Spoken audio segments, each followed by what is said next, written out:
What's up, everybody? King of Fomo here, coming at you with your daily crypto update. So it's time for my obligatory opinion about the FTX meltdown that has been happening over the past couple days. Now, of course, there's plenty of other people way more qualified to talk about this than I am, so I highly recommend that you check out other videos about the FTX meltdown. In this video, though, I want to focus on some of the positive, maybe do something a little bit different than everyone else, and look at what good comes out of this FTX collapse altogether.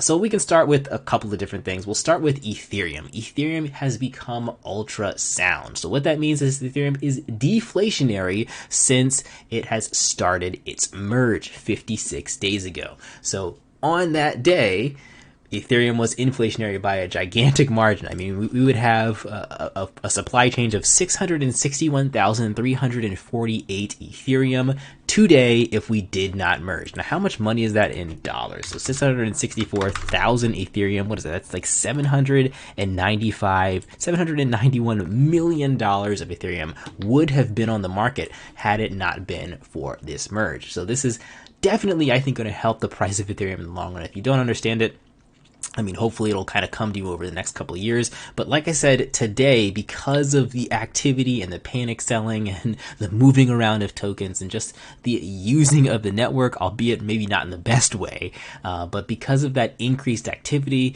we saw very, very high transaction fees. And that means you're going to have very, very high deflation as well, with people paying those fees and just using the network in general.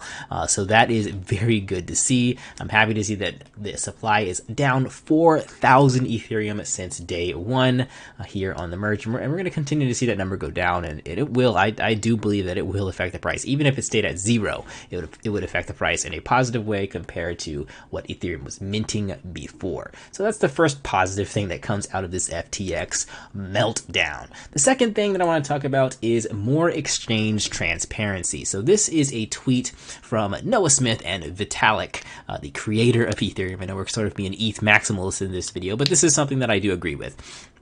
So, in response to, all of these other massive companies, massive coins just completely getting destroyed. Terra, Three Arrows Capital, FTX, and maybe Binance and USDT next. But nonetheless, this is the only kind of negative thing that I'll really say in the video, but these companies have been acting in very, very bad ways in terms of using money that doesn't actually exist. And I mean, you would think that with the collapse of Terra, all of these other exchanges would kind of pick up on the idea that maybe we shouldn't mint our own money and use money that doesn't exist, because we're just going to have to cross our fingers that that users don't withdraw too much and we're not going to be able to pay out. But with Terra Luna collapsing and them relying on the cross your fingers method, a lot of these other exchanges, like we know, it's a guarantee that FTX was trading or using money that they didn't have on their exchange. And I can guarantee you there's a lot of other exchanges and projects and coins out there doing the same thing, minting their own money and really just crossing their fingers that they don't have a bank run where people withdraw more than what they have with an actual worth of their total capital. And the problem with this is, like, Terra Luna was a top 5 or top 6 coin. It was the top of crypto when you talk about crypto.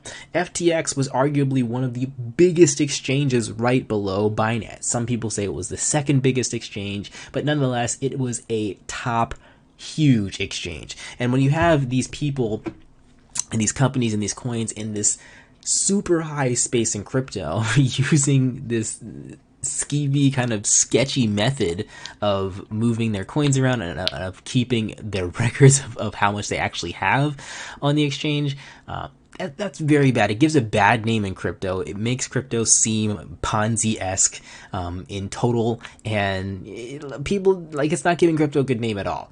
So this is what Vitalik had to say about this. So he says, I have to admit, I've been very critical to Tether in the past. Their transparency is still not nearly what I was thinking an asset-backed coin should have, but especially given what has happened to so many other big money hotshots this bear, they've exceeded my expectations. So he's just saying he's happy that Tether hasn't collapsed collapsed yet. Now Tether might be in the same position. They're not as transparent. But this goes in the next part, which is what I kind of agree with and what's more important. So Vitalik says, but more generally, I think we need to stop respecting big money hotshots and start respecting builders. The ZK zero knowledge EVM space has been truly amazing this year. And he made another tweet. I can't find it right now, but he made another tweet talking about how exchanges should be held more accountable. And what they can do is they can use different types of smart contracts like ZK EVM to prove how much they have in collateral on their exchange so that people don't have to cross their fingers and hope that the exchanges have actually what they say they have, so that if a bank run does happen, they'll be okay and they'll be able to get their money out. The exchange will be okay as well, because they're not going to be saying that they have more than what they have.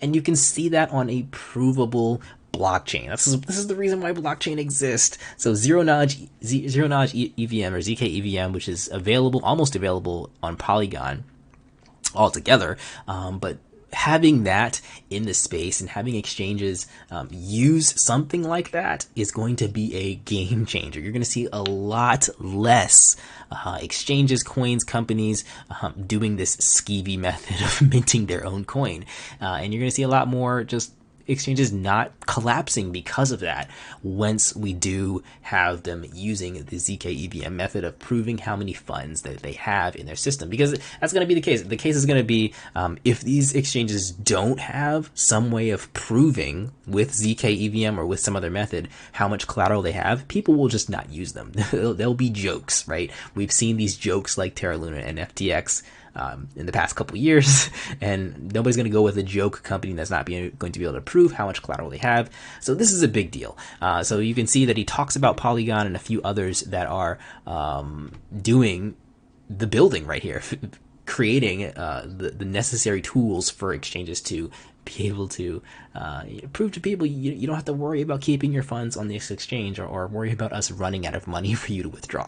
So that's a big deal. Spent a little bit too much time on that, but let's go ahead and move on to the next thing. Another positive about the FTX mega collapse is panic selling. So panic selling has definitely happened over the past couple of days.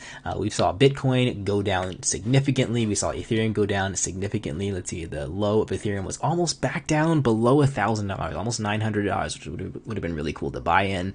But I love times like this when people are panic selling, because, and you should too, if you don't plan on selling your crypto for a long period of time, then panic selling is a great time to dollar cost average back in. I know people say that a lot, and I know people have been saying that all year, and crypto's just been going lower and lower. This is the lowest point it's been since almost 2 years, but nonetheless, this is a great time, I think, to potentially jump back in when crypto does recover. And number one, you're going to have two recovery moments. The first recovery moment you're going to have is soon. It's right after this panic selling is over, right after this FTX situation blows over, and crypto's in a normal state again. Then people will start to trust it a little bit more. I think it's guaranteed to happen. But after that, you'll have a surge in crypto again once you start having more trust getting there. Like I said before, with the ZK EVM and a lot of other stuff, just the cryptos that are surviving, continuing to survive for the reasons why they're surviving.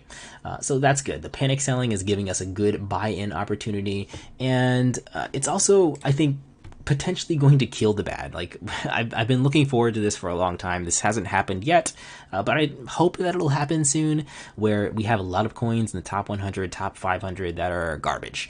So we need to go through a period of pruning where the garbage is just left behind. So hopefully this will happen right now, where we've dumped pretty hard over the past couple weeks. Once we do recover and do a significant recovery, I'm hoping that a lot of the garbage will get left behind, and we'll be left with, in the top 100 and 500, coins that actually are trying to achieve something and do something, and get rid of the jokes in crypto, so that crypto is seen as a more serious space overall. So I'm looking forward to that.